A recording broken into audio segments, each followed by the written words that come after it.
Hey everybody, welcome to Module 5. We're going to be talking in this module a lot about supporting students through peer networks and also looking some at vocational activities, developing a lesson plan, and some of the other paperwork that's crucial to the transition process. So let's start with Advanced Organizer 5. You've got a resource that's a PDF because it moves around the KDE website some, and that's the guardianship information, which I've opened here. So this was created by Protection and Advocacy, which is one of the departments funded by KDE, or sorry, by Kentucky.gov, and addresses specifically what we need to know about guardianship. It's a 24-page resource that gives parents everything that they need to know about guardianship. And I can tell you personally, as the parent of a child with limited cognition according to IQ tests, we are now in the process of completing guardianship paperwork for our son. And as a mom, and I can speak for my husband as a dad, that it's a really stressful time for families.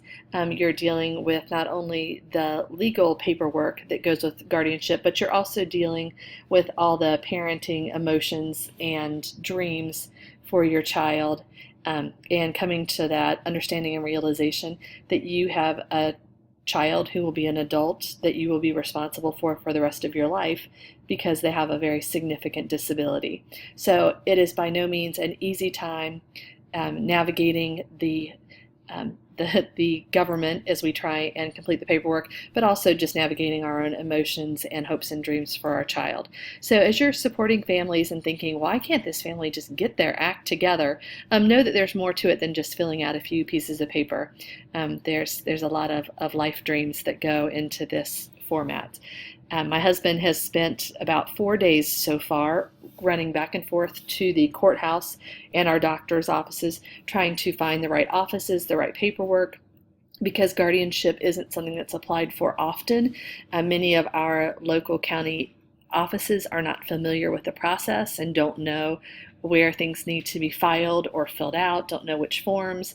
So Dan has done a lot of just trying to help our county attorney and our county offices locate the right paperwork. He's taking down this document several times to show them what is required. We've been working with our own personal family attorney to make sure that we have everything in place to support Dan.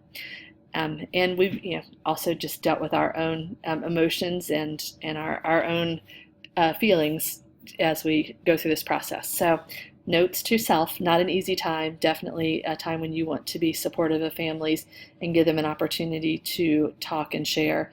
In the school district where my son attends, our director of special ed has been fantastic and very empathetic in supporting us and collecting documentation. The school psychologist worked from the time Dan turned 14 with us on making sure we had the right paperwork that we would need when Dan turned 18. So it's definitely a process you don't want to start with families later. You definitely want to start earlier and help them think through everything that they need to have in place. This is a fantastic resource you'll want to share with families. So as you're looking through the Advanced Organizer, the first thing you're going to start with is Chapter 8 and talk about the magic model. And I will let you discover the magic model and how that can support students as they move through the transition age. And then think about Spencer and Spencer's case study and what that tells you about supporting students within your own school district. Pinterest is one of our favorite go-to sites because it's got all kinds of fun graphics, but it actually has fantastic transition schedules.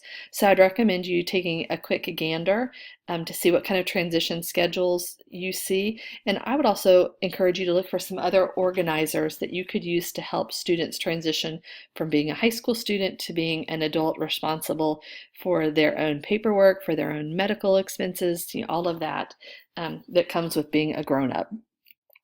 The next site we're going to go to is we're going to look at Kentucky's Peer Buddies site. Kentucky has some fantastic resources that other states do not have.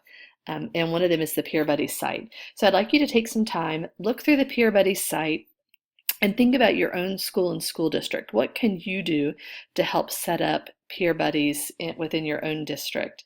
I also want you to think about all the resources that are in this site. Check through at least 10 of the resources. There are just tons of them, and see what you think you could do overall to support families. You can list a resource as great to share with peers, great to share with family. This is something I would want to share with a collaborating teacher. This is something I could share in my community with a local coffee shop where we could develop a partnership to support students. You also have 8 modules that are at the site. So look at least 3 of the modules and share what you learn. You might also want to explore some additional modules that you can share with colleagues. And then the other thing to consider is we know that students with disabilities are at increased risk for bullying. So I want you to do some searching for bullying and disability. If you do a simple Google search, you're going to come up with some fantastic links. And I want you to share what you've learned and how you could share that with parents and families. If you have trouble finding resources, I have about 10 that are my go-to sites. I'm happy to share them, but I wanted to give you the opportunity to do that search first because these sites continue to be updated. We get more and more great sites to support students, so I want you to have the latest and greatest information. But again, if you get stuck, let me know and I'm happy to help. Here's where you're going to talk about Kentucky's Protection and Advocacy Agency and also about the Thinking About Guardianship document that we looked at in the beginning, and share what you've learned there and how you might share that resource. And then, as always, ask any questions that you might have. After you complete your advanced organizer and head back to the module, you're going to be writing a K-TIP lesson plan in this module, and I will have a separate video that gives you some instructions on what you need to do in that lesson plan. So I'll save that for the next video. In your discussion board, you'll be creating an initial post, and this post is going to focus on building appropriate peer networks. Many of your districts have some great peer networks in the high schools that are already in place, and we would love to hear if you've got a model going on in your school that others could replicate. If not, then take the information you've learned from the Peer Buddies site and talk about how you could encourage that within your building. I want you also to think about how you can include parents in the community and build those peer relationships that will continue after high school into adulthood. If you have any questions in this module, please let us know in the questions board. Otherwise, I look forward to chatting with you and seeing all that you've learned.